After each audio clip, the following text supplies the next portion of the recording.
Hello നമസ്കാരം. ഇന്ന് SEOന്റെ സീരീസിൽ നമ്മൾ നോക്കാൻ പോകുന്നത് സെർച്ച് കൺസോൾ ഇൻഡെക്സ് ആണ്.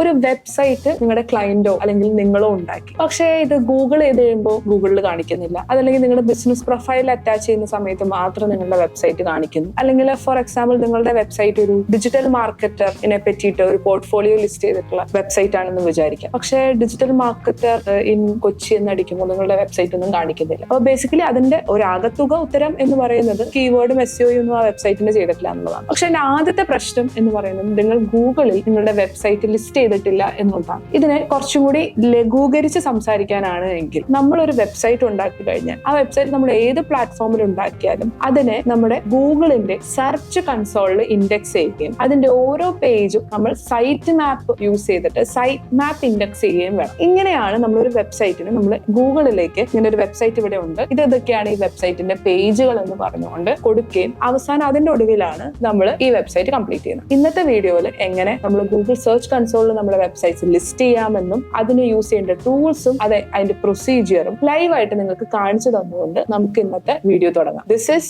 SEO series of complete digital marketing course. അപ്പോൾ ഇതിൽ ജോയിൻ ചെയ്യാൻ താല്പര്യം ഉണ്ടെങ്കിൽ തീർച്ചയായിട്ടും ഒന്ന് സബ്സ്ക്രൈബ് ചെയ്യാവുന്നതാണ്. ഒപ്പം ഇതിന് മുൻപത്തെ SEO സീരീസിന്റെ വീഡിയോസ് കാണാതെ ഈ വീഡിയോ കണ്ടാൽ നിൽക്കും നിങ്ങൾക്ക് ഒന്നും മനസ്സിലായില്ലെന്ന് വരും. ഈ സൈറ്റ് മാപ്പ് എന്താണെന്നും സെർച്ച് കൺസോൾ എന്താണെന്നൊക്കെ നമ്മൾ ഇതിന്റെ ഫസ്റ്റ് വീഡിയോ ടെർമിനോളജി വീഡിയോയിൽ കൊടുത്തിട്ടുണ്ട്. കമന്റ് ബോക്സിൽ നോക്കിയാൽ ഈ ഫുൾ പ്ലേലിസ്റ്റ് നിങ്ങൾക്ക് അവൈലബിൾ ആണ്. അപ്പൊ അധികം സമയം കളയാതെ നമുക്ക് വീഡിയോ തുടങ്ങാം. ഞാനിവിടെ ടൈറ്റിലായിട്ട് സ്ക്രീൻ കാണിക്കാം. അപ്പൊ നിങ്ങൾക്ക് അതിൽ നിന്ന് നിങ്ങൾ ചെയ്യേണ്ട പ്രൊസീജിയേഴ്സ് ഒക്കെ തുടങ്ങും. ആദ്യം തന്നെ നിങ്ങൾ ഗൂഗിൾ സെർച്ച് കൺസോൾ ഇൻഡെക്സ് എന്നാണ് സെർച്ച് ചെയ്ത് നോക്കേണ്ടത്. ഈ ഫസ്റ്റ് കാണുന്ന ഈ വെബ്സൈറ്റ് ആണ് ഗൂഗിൾ സെർച്ച് കൺസോൾ എന്ന് പറയുന്നത്. നിങ്ങൾ നിങ്ങളുടെ ഗൂഗിൾ ക്രോം വഴിയാണ് ലോഗിൻ ആയിട്ടാണ് ഇരിക്കുന്നതെങ്കിൽ ഇവിടെ സ്റ്റാർട്ട് നൗവിൽ ക്ലിക്ക് ചെയ്താൽ തന്നെ നിങ്ങൾക്ക് നിങ്ങളുടെ ഡൊമൈൻ രജിസ്റ്റർ ചെയ്യാനുള്ള 2 ഓപ്ഷൻസ് കാണിക്കും. നമ്പർ 1 ഇസ് ഡൊമൈൻ ന്യൂ, അതായത് പുതിയതായിട്ടുള്ള ഒരു ഡൊമൈൻ നിങ്ങൾ സ്റ്റാർട്ട് ചെയ്യുകയാണ്. ആ ഡൊമൈൻ്റെ എല്ലാ പ്ലാറ്റ്ഫോംസും അതിന്റെ DNS വെരിഫിക്കേഷൻസ് നടത്തുകയാണെങ്കിൽ നിങ്ങൾക്ക് ഇവിടെ ഈ ഡൊമൈൻ ലിസ്റ്റ് ചെയ്യാൻ പറ്റും. പക്ഷെ ഇത് കുറച്ചും കൂടി കോംപ്ലിക്കേറ്റഡ് പ്രൊസീജിയർ ആണ്. അതായത് HTML ഫയല് നമ്മൾ ഡൗൺലോഡ് ചെയ്തിട്ട് അത് ഇവിടെ അപ്ലോഡ് ചെയ്യുമ്പോൾ മാത്രമാണ് അത് ചെയ്യാൻ പറ്റുക. നിങ്ങൾക്ക് ഇത് ഏറ്റവും സിമ്പിൾ ആയിട്ട് ചെയ്യാൻ പറ്റുന്ന ഈ URL പ്രിഫിക്സ് വെച്ചിട്ട് നമുക്ക് ചെയ്യാവുന്നതാണ്. കാരണം 99% ഓഫ് ദ ടൈം നമ്മൾ SEO മാത്രം ചെയ്യുന്ന ഒരു സിറ്റുവേഷൻ ആയിരിക്കുമല്ലോ. അതായത് അതിന്റെ കമ്പനി വെബ്സൈറ്റും നിങ്ങളുടെ കമ്പനിയാണ് ചെയ്യുന്നതെങ്കിൽ മാത്രം ഡൊമൈൻ ഓപ്ഷൻ എടുക്കുക. അത് കുറേ കൂടി കോംപ്ലക്സ് ആണ്, പക്ഷെ പെട്ടെന്ന് വെരിഫിക്കേഷൻ കിട്ടുന്ന ഓപ്ഷനാണ്. URL പ്രിഫിക്സിന്റെ ഓപ്ഷൻ ആണെങ്കിൽ നിങ്ങൾക്ക് കുറച്ചും കൂടി പെട്ടെന്ന് നമുക്കത് ചെയ്തെടുക്കാം. അപ്പൊ ഞാൻ ഇതിനകത്ത് ലിസ്റ്റ് ചെയ്യാനായിട്ട് ഒരു സാമ്പിൾ വെബ്സൈറ്റും എടുക്കട്ടെ. ഈ ഒരു വെബ്സൈറ്റ് ആണ് നമ്മൾ റാങ്ക് ചെയ്യിക്കാൻ നോക്കുന്നതല്ലോ. അപ്പൊ ഇനി നമുക്ക് വേണ്ടത് ഇതിനെ നമുക്ക് സൈറ്റ് മാപ്പിൽ ഇൻഡെക്സ് ചെയ്യാന്നുള്ളതാണ്. സൈറ്റ് മാപ്പ് എന്താണെന്ന് നമ്മൾ ഓൾറെഡി ഡിസ്കസ് ചെയ്തിട്ടുണ്ട്. അതായത് ഒരു വെബ്സൈറ്റിനെ നമ്മൾ ലിസ്റ്റ് ചെയ്യിച്ചാൽ മാത്രം പോലെ അതിന്റെ ഓരോ പേജുകളിൽ എന്താണ് നടക്കുന്നത് എന്നുള്ളതിന്റെ ക്ലിയർ ആയിട്ടുള്ള ഒരു ക്ലാരിറ്റി നമ്മൾ വെബ്സൈറ്റ് റാങ്ക് ചെയ്യുന്നതൊക്കെ അതിനകത്ത് ഓരോ പേജിൽ, അതായത് ഇപ്പോൾ ഒരാൾ സെർച്ച് ചെയ്യുന്നതിന്റെ സാധനം കൂടി നമ്മൾ അതിന്റെ ഒപ്പം ലിസ്റ്റ് ചെയ്യേണ്ട ആവശ്യമുണ്ടല്ലോ. സോ അങ്ങനത്തെ കേസസിൽ നമ്മളിത് എങ്ങനെ വർക്ക് ചെയ്യും എന്നുള്ളതാണ് സൈറ്റ് മാപ്പ് ഇൻഡെക്സ് ചെയ്തുകൊണ്ടാണ് അത് വർക്ക് ചെയ്യിപ്പിക്കുക. അപ്പൊ ഇതെങ്ങനെ നമ്മൾ സൈറ്റ് മാപ്പ് ഇൻഡെക്സ് ചെയ്ത് നോക്കാം. ഇപ്പൊ നമ്മുടെ വെബ്സൈറ്റിന്റെ പേര് ഇതുപോലെ നമ്മൾ വെബ്സൈറ്റ് എടുത്തതിന് ശേഷം ഇവിടെ സ്ലാഷ് എന്നടിക്കുക, എന്നിട്ട് സൈറ്റ് മാപ്പ് .xml എന്നടിക്കുക. ഈ XML എന്ന് പറയുന്നത് ബേസിക്കലി ഒരു ഡാറ്റ ഈ ഹൈറാർക്കിയിൽ സ്റ്റോർ ചെയ്യുന്നതിനെയാണ് നമ്മൾ XML എന്ന് പറയാം. കണ്ടോ, ഇതിപ്പോ ഇങ്ങനെ ഒരു